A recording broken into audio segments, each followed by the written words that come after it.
Boa tarde a todos. Infelizmente, o governador não pôde estar aqui em função do momento que nós estamos vivendo. E é evidente que a gente, como secretário da Fazenda, não tem como fazer discursos aí em relação à situação do Estado. Então, eu vou tentar apresentar alguns dados, mas, no fundo, o que eu acho que ficou claro aqui é que a crise dos Estados é muito séria. Ela não vem de agora e foi agravada em função da crise que nós estamos vivendo. Mas era uma crise previsível. Eu fui secretário da Fazenda do Estado há 20 anos e nós falávamos que, isso em 94, que em 2010, 2015, nós teríamos duas folhas, uma aposentada e a outra nativa. E foi o que está acontecendo, mostrando assim a imprevidência com que as administrações também, ao longo desse tempo, fizeram. E sabiam disso.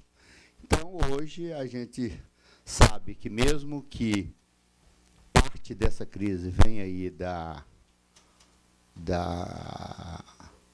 recessão, da conjuntura, parte vem da guerra fiscal que ocorre entre os Estados, que eu digo que nós provavelmente vamos ter muita dificuldade de fazer uma reforma tributária, porque os empresários já fizeram essa reforma, nós dificilmente vamos ter qualquer reforma que não seja consolidar o que já está aí.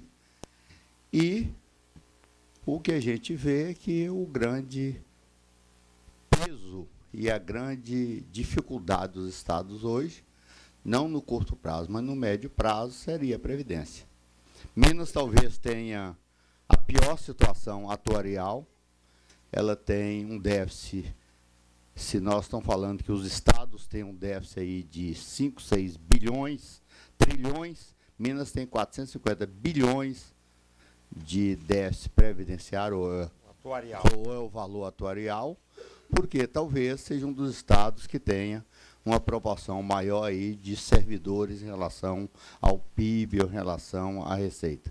Nós temos 635 mil pessoas que o Estado paga todo mês, e desses, em torno de 50% são aposentados. Nós temos também a situação na segurança, onde nós temos 43 ou 45 coronéis na ativa, 400 aposentados e 400 pensionistas. Então, a cada um ativo, nós pagamos 20 nativos. Só que em Minas Gerais foi criado que a Polícia Militar, ela é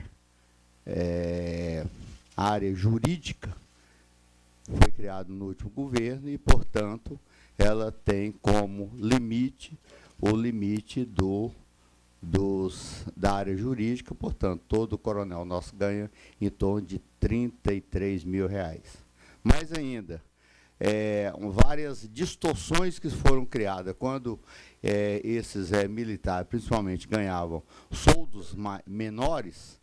Por exemplo, a diária de um militar em Minas Gerais, um dia de salário. Isso quer dizer que um coronel tem R$1.000 de diária por dia, um sargento, um oficial tem R$350. Então, hoje, enquanto secretário e o governador tem uma diária de R$300, 300 e pouco, isso é diária de um sargento que nós temos. Então, essas distorções todas foram sendo criadas, e o que a gente tem é isso, é que essas distorções nunca foram equacionadas, e o que a gente tem é que hoje praticamente fica inviável o Estado pagar todos esses encargos que ele tem. Então, eu vou tentar apresentar alguns dados aqui, mas, no fundo, eu acho que nós vamos chover, provavelmente, no molhado, que é mostrar que todos os estados estão quebrados, e o que a gente está pensando assim, o que eu posso fazer? Então, o que nós estamos tentando fazer em Minas Gerais hoje mesmo com o ônibus andando ou o trem andando, nós estamos tentando refazer um pouco uma mudança no Estado do ponto de vista de como retomar o investimento privado, como retomar o investimento público e como fazer com que o Estado tenha uma base tributária melhor para que ele possa prestar os serviços. Agora, sem uma reforma do próprio Estado, sem uma redução do Estado, dificilmente a gente vai conseguir ter um alento melhor. a primeira coisa é o déficit do Estado, que eu imagino que isso é comum a todo o Estado, mostrando que nós iniciamos o governo em 2015 com um déficit previsível de 9 bilhões, que chegaria a 14 bilhões no ano, para um orçamento aí de 80 bilhões, se não fosse os depósitos judiciais. Que agora nós estamos vivendo o tormento deles, porque o Banco do Brasil entendeu que ele deveria ter outra atitude, e com isso nós estamos tendo de dificuldade.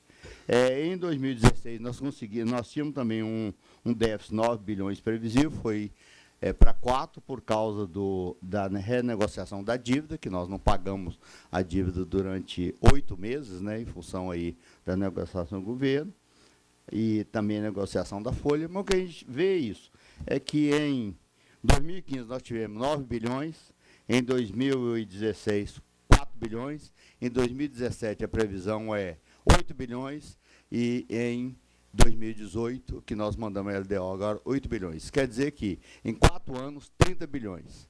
Como é que o Estado paga 30 bilhões se ele não pode emitir nem nada? Esse é o grande problema que nós temos. A União está tendo esse mesmo déficit, só que ele emite dinheiro. Ele pode emitir título e nós não podemos. Então, o que nós temos hoje é isso. São 30 bilhões em 4 anos que ou nós estamos atrasando, ou nós não estamos pagando e atrasando tudo, mas, enfim, como é que eu faço essa transição de ter um déficit de curto prazo de 30 bilhões com a dívida total de 70? Quer dizer, se ao longo do tempo eu tive uma dívida de 70 bilhões, hoje eu tenho uma dívida de 30 em 4 anos. Então, esse é o grande dilema. Agora, por que ocorreu isso? Primeiro, porque você teve uma crise muito grande aí em relação aos setores. Eu peguei aí, em termos reais, qual era a arrecadação de algum setor importante do Estado, no pico dele e o que ocorreu em 2016. Por exemplo, a indústria chegou a recolher para a gente 3,8 bilhões de reais. Hoje recolhe 2,600, 41% menos. Siderúrgica chegou a recolher 1 bilhão e 700, 1 bilhão e 300, hoje recolhe 500 milhões.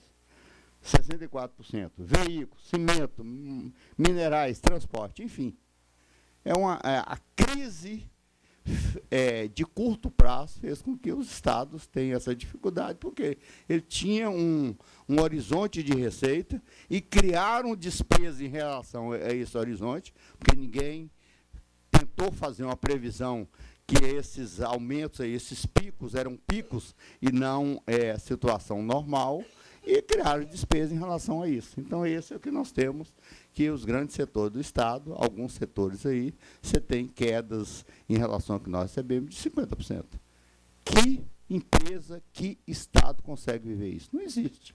Então, esse é a parte da crise. Segundo, é a herança que nós temos. Nós pegamos, porque quando ele fala em receita corrente líquida, pega SUS eu não posso utilizar para pagar salário, porque ele paga salário do setor privado, do setor público. Então, eu peguei todas as receitas que o Tesouro de Minas Gerais recebe para pagar salário. O que ocorre? Eu tenho, desde 2015, que quando nós entramos, um gasto acima da receita nossa. Então, o que quer dizer? Que o secretário da Fazenda tem que, todo ano, ficar inventando receita para poder pagar. Porque nós não podemos emitir. Não pode. Então, essa é a realidade que nós estamos vivendo. E uma parte forte disso aí é o déficit previdenciário, que era de pouco mais de 3 bilhões, nós, em 2016, estão comprometendo 13 bilhões, vai para 17, vai para 20, então mostrando que, se nós não tivermos, os estados, uma solução para a Previdência, pelo menos Minas Gerais, daqui 2, 3 anos, não consegue pagar a folha. Por quê? Os aposentados perdem 50% e mais ainda. Tem algumas categorias que o aposentado não paga nada para a Previdência. Então, se não tiver uma reforma muito grande, nós não temos condições de fazer isso. Bom, do ponto de vista estrutural também, qual que é o grande problema? A carga tributária, principalmente do Estado, é muito baixa em função das desonerações e da guerra fiscal. Então, se você pegar aí, qual que é a base de cálculo que eu teria para poder cobrar, seria 8% hoje que nós conseguimos. Quando você pega o faturamento, que é o ISS, hoje dos municípios, é seu faturamento. A nossa carga é 3% em cima do faturamento. Então, mostrando que como que você tem uma defasagem entre a base que você arrecada e o faturamento das empresas. Por quê? Desonerações, guerra fiscal, e aí vem todo tipo de coisa. 5% representa o quê? Praticamente 10 bilhões para nós por ano. 5 é da lei Candir, que é uma dessas desonerações, por isso que nós estamos, inclusive, judicializando isso com a União, porque o Estado de Minas é o que mais perdeu ao longo do tempo com a lei Candir. Em termos nominais, nós perdemos 70 bilhões. Se eu reajustar isso por Selic, que é o que a União me cobra, 130. Se for para o IGP, 90 bilhões. Então, essa é a realidade que nós estamos querendo ver como fazer com que você possa rever isso aí em relação à situação fiscal. Bom, o que nós estamos tentando fazer para não ficar nessa lenga-lenga aí da crise fiscal, enquanto você tem? Nós estamos tentando reestruturar um pouco o próprio Estado. Primeiro, ativos e passivos. Tem alguma possibilidade? Tem. Então, nós estamos tentando fazer isso. Segundo, simplificações de forma que você possa aumentar principalmente a receita das empresas. Aí vem a grande briga. Na hora que eu incentivo a empresa a aumentar a produção lá, eu sei que eu estou tirando de outro estado, mas é a briga que nós vamos ter que fazer. Então, nós temos retrabalhado a questão aí, principalmente da padronização do regime tributário, para que a gente incentive naqueles setores onde o Estado possa ter uma competitividade maior, nós vamos brigar por isso, porque eu tenho que pagar salários, eu tenho que pagar os servidores.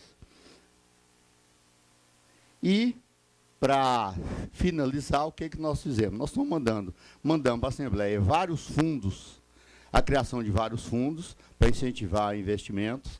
As empresas públicas hoje, que antes os dividendos dela todos eram gastos em receitas correntes, em despesas correntes, nós estamos tirando e pondo todo para investimento, para poder retomar o investimento, e estão fazendo uma lei de regularização de dívida, que também é uma grande ilusão. O Estado tem 70 bilhões de dívida ativa. 14 bilhões são impostos. O resto é multa ou juros. Então, nós mandamos uma lei para a Assembleia agora, estão tendo a coragem de, primeiro, reduzir em até 95% as juros e multas, para poder receber, porque a gente sabe que, se você não fizer isso, as empresas, mesmo que queiram pagar, não vão pagar. E tem setores aí que, se você não fizer um reajustamento, eles nunca têm condições de pagar, e mais ainda, eles ficam inviáveis. Então, o que o Estado está tentando fazer é ver como recuperar, após uma crise igual nós tivemos, alguns setores, para que ele volte a crescer, volte a criar emprego, volte a investir, mas para isso você tem que limpar um pouco o passado dele. Como é que você limpa? Fazendo uma regularização. Então, esse é um pouco o que o Estado está tentando fazer. Obrigado.